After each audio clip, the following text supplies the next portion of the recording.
सलाम, नमस्ते, सत श्री अकाल। मैं हूं रजा और आप देख रहे हैं रजा ग्राफी का इंटरनेशनल प्राइम टाइम, जिस रिपोर्ट के अंदर दुनिया की बड़ी बड़ी खबरें कम वक्त में आसान ज़बान में आपको बताई जाती है। इस रिपोर्ट में सबसे पहली और सबसे खतरनाक और बड़ी खबर अमेरिका के लिए है कि अमेरिका पूरी तरह इस वक्त निशाने पर चीन के है। चीन ने ऐसा काम कर दिया जिसकी वजह से अमेरिका पूरी तरह से अब हैरत और परेशानी में पड़ गया है। आपको बता दूं कि 11 एयरक्राफ्ट कैरियर हैं टोटल अमेरिका के पास। एयरक्राफ्ट कैरियर क्या होते हैं? एयरक्राफ्ट कैरियर एक ऐसा समुद्र में तैरने वाला एयरपोर्ट, एक जहाज़ जिसके ऊपर एयरपोर्ट और हेलीपैड और रनवे होता है, जिससे फाइटर जेट समुद्र में कहीं से भी उड़ान भर सकते हैं और इस पर लैंड कर सकते हैं। आपको बताऊं कि ये टोटल 11 हैं अमेरिका के पास। अब चीन क्या कर रहा है? चीन उन 11 के 11 जो एयरक्राफ्ट कैरियर हैं अमेरिका के, एक एक करके उनको ट्रैक कर रहा है, ढूंढने की कोशिश कर रहा है कि कहां पर हैं। अब ये बात अमेरिका के लिए काफ़ी खतरे की घंटी है और ये आपको बता दूं कि कोशिश नहीं बल्कि ढूंढ रहा है और अमेरिका काफ़ी ज़्यादा इस चीज़ से परेशान हो चुका है। बता दूं आपको कि अमेरिका के ख़िलाफ़ अपनी सैटेलाइट का इस्तेमाल चीन ने शुरू कर दिया है। अपनी सैटेलाइट के ज़रिए चीन AI के ज़रिए पूरी तरह से अमेरिकी हथियारों और ख़तरनाक एयरक्राफ्ट कैरियर को तलाशने में बिजी है। इतना ही नहीं, अमेरिका युद्धाभ्यास कर रहा था। चीन की ताकत देखिए, अमेरिका युद्धाभ्यास कर रहा था अपने एरिया में। चीन ने अपनी सैटेलाइट के ज़रिए उनके युद्धाभ्यास का लाइव टेलीकास्ट कर दिया था। ये अब अमेरिका के लिए सिक्योरिटी थ्रेट भी हो चुका है। अब आपको बता दूं कि एयरक्राफ्ट कैरियर तो अमेरिका का ढूंढ रहा है चीन, वहीं पर जापान और ताइवान के खिलाफ अपने एक एयरक्राफ्ट कैरियर को चीन ने तैनात कर दिया है। इसी के साथ ताइवान और जापान के खिलाफ एक साथ चीन के 100 फाइटर जेट ने उड़ान भरी है, जिसके बाद जापान और ताइवान की बोलती बंद हो गई है और उनको दिन में ही तारे नजर आ रहे हैं। जापान के पास चीन ने 14 दिन तक युद्ध अभ्यास किया, जिसमें उसने अपने एयरक्राफ्ट कैरियर, 100 से ज़्यादा लड़ाकू विमान और इसके अलावा सारी ताकतों को दिखाया था।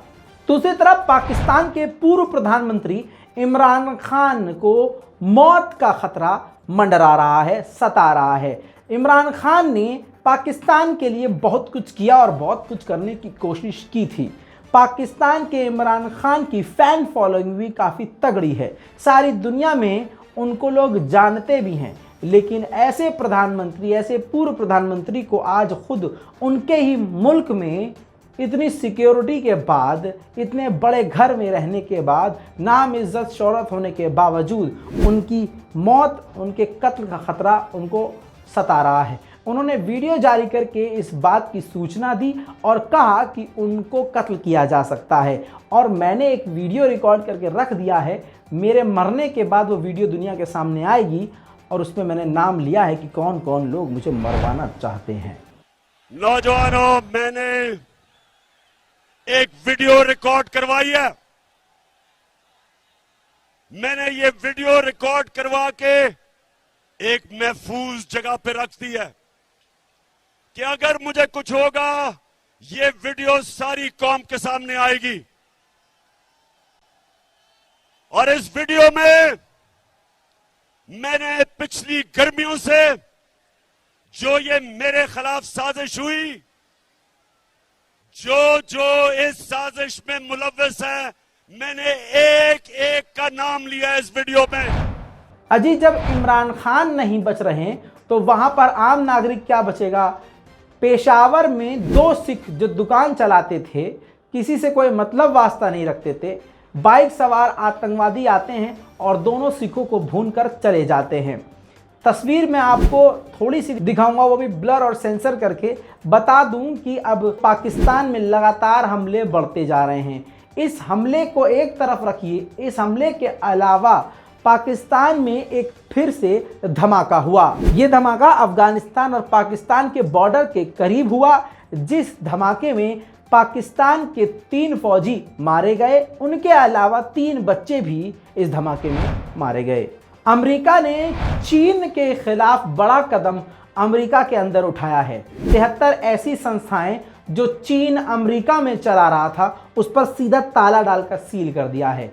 इन संस्थाओं पर अमेरिका का इल्ज़ाम यह है कि चीन की कन्फ्यूशंस संस्थाओं को ब्लैकलिस्ट करते हुए ताला मार दिया है, क्योंकि ये वहाँ के धर्म का प्रचार यानी चीनी धर्म का प्रचार 79 यानी एक कम 80 संस्थाएं लगातार अमेरिका में, इसके अलावा भी और बहुत संस्था थी, लेकिन अभी तक लगभग 70 से 80 संस्थाओं को बैन कर दिया है, ताला लगा दिया है। और आपको बता दूं पूरी दुनिया में ऐसी संस्थाएं चीन की चल रही हैं जिससे चीन का जो धर्म है, चीन का जो वहाँ का जो धर्म है उसका प्रमोशन हो, और सिर्फ इसी मकसद के लिए पूरी दुनिया में अपने इस प्रोजेक्ट पर चीन $10 अरब साल का खर्च करता है। इसके अलावा 146 और देशों में चीन की ऐसी संस्थाएं मौजूद हैं जहां पर चीन ये काम कर रहा है। यूएई के किंग के बाद आपकी स्क्रीन पर ये वो बादशाह हैं शेख मोहम्मद, जो कि अब वहां के बादशाह होंगे।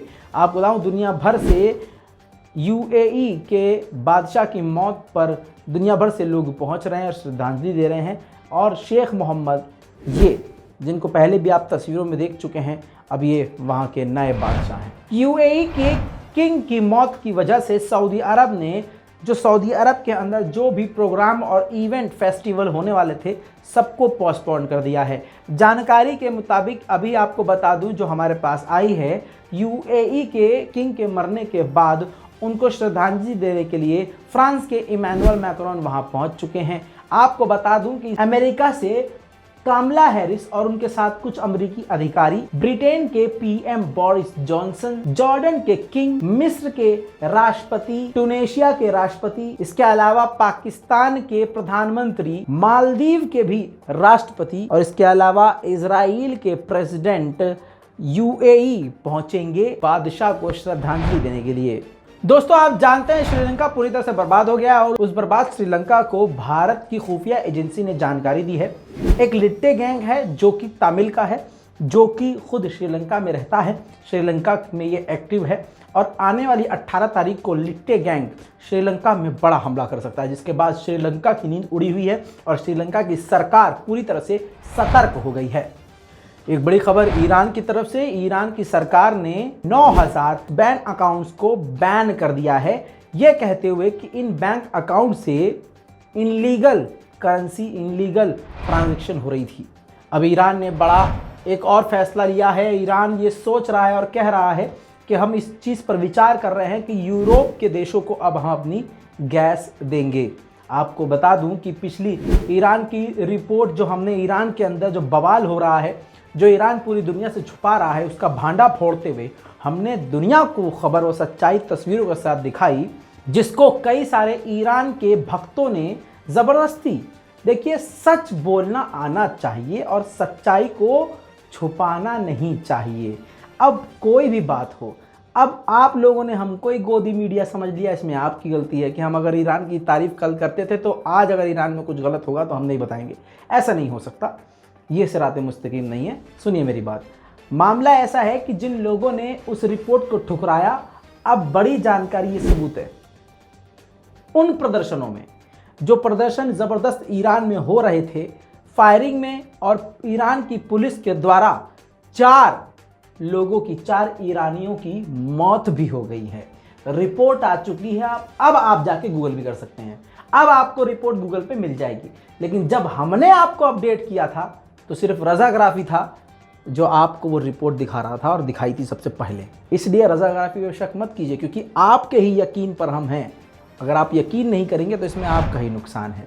अमेरिका का एक काफ़ी बड़ा चीफ है जिसने कहा है कि मिडिल ईस्ट में ईरान एक ऐसी कंट्री है जो पूरे मिडिल ईस्ट की सुरक्षा के लिए खतरा है और सुरक्षा और शांति के लिए बड़ी चुनौती है। और इन्होंने कहा कि हम सऊदी अरब के साथ मिलकर काम करते रहेंगे, अमेरिका कभी न्यूक्लियर वेपन ईरान को अलाउ नहीं करेगा। आपको बता दूं, इराक की सरकार ने इस बात की जानकारी दी है कि कुर्दिश लोगों ने हमारे तेल के कुछ कुओं पर पूरी तरह से कब्जा कर लिया है।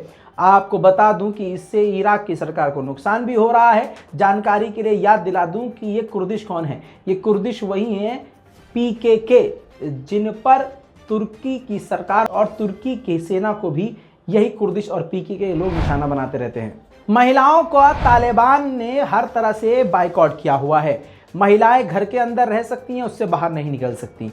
मज़े की बात यह है कि पूरी दुनिया में ऐसे बहुत सारे मुसलमान हैं जो तालिबान के इस गलत कदम का भी सपोर्ट कर रहे हैं। कमाल की बात यह है दोस्तों कि आप दोगलापन ये देखिए और उकसाने वाली हरकत ये देखिए कि महिलाएं तालिबान की सरकार में पढ़ नहीं सकती और तो और अकेले भी नहीं पढ़ सकती। लड़कियों ने कहा ठीक है, कोएड ख़त्म कर दीजिए, महिलाओं का स्कूल अलग कर दीजिए, कॉलेज अलग कर दीजिए, बॉयज़ और गर्ल्स एक साथ नहीं होंगे। उसके बावजूद उनकी बात को तालिबान ने नहीं माना। अब जिस क्लास में महिलाएं पढ़ती थीं उस कॉलेज में, उस क्लास में तालिबान जाकर नाच रहे हैं।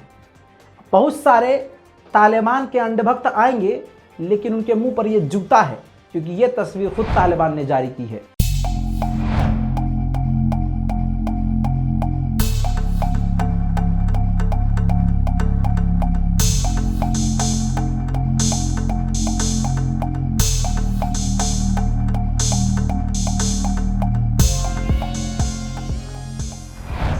देखा दोस्तों आपने, तालिबान नाच तो सकता है उसी क्लास में, लेकिन उस क्लास में महिलाएं इल्म हासिल नहीं कर सकती। कमाल है भाई। भारत में भुखमरी हो रही है, चारों तरफ बेरोजगारी है, युवा सड़कों पर है, कश्मीरी पंडितों को भाजपा पिटवा रही है, फ्यूल बढ़ता जा रहा है, महंगाई बढ़ती जा रही है। ऐसे में श्रीलंका को भारत में 4 लाख मैट्रिक टन फ्यूल दिया है भाई साहब। कमाल है भाई। ईरान के रास्ते पे चलते हुए जॉर्डन ने भी ऐलान किया है कि हम यूरेनियम बना रहे हैं, यानी जो काम ईरान कर रहा है परमाणु वाला, वो काम अब जॉर्डन भी करेगा। 2015 में जॉर्डन ने रूस के साथ परमाणु संयंत्र बनाने का, जी हाँ, न्यूक्लियर प्लांट बनाने का डील भी किया हुआ था, जिसका समर्थन अब रूस भी करेगा, ऐसी संभावनाएं ज़्यादा हैं। 1988 में यहूदियों का एक मूवमेंट था, एक ग्रुप था जिसका नाम था कांच मूवमेंट। उसको बैन कर दिया था अमेरिका के द्वारा, क्योंकि अरब देशों और मुसलमानों के खिलाफ ये बड़ा घातक और बड़ा गंदा प्रोपेगेंडा था। आरएसएस की तरह काम करने वाली ये संस्था थी। इसको 1988 में यूएस ने ब्लॉक कर दिया था, टेररिस्ट ऑर्गेनाइजेशन में डाल दिया था। अब अमेरिका ने इन पर कर्म करते हुए इनको टेररिस्ट ऑर्गेनाइजेशन से बाहर निकाल दिया है। अब ये संस्था चुनाव भी लड़ सकती है। उन अरब देशों के मुंह पर यह तमाचा है जो इजराइल का गू इस वक्त बैठकर खा रहे हैं। फिलिस्तीन के वेस्ट बैंक के इलाके में जहां जहां यहूदी जानवरों ने सेटलमेंट किया हुआ है, जबरदस्ती कब्जा किया हुआ है, पहली बार यहूदी जानवर प्रधानमंत्री बेनेट वहां पहुंचेगा। इस पूरी इंटरनेशनल रिपोर्ट पर आपकी क्या राय है, अपनी राय कमेंट में जरूर लिखिए। रिपोर्ट को शेयर कीजिए। मैं हूं रजा और आप देख रहे हैं रजाग्राफी। जय हिंद।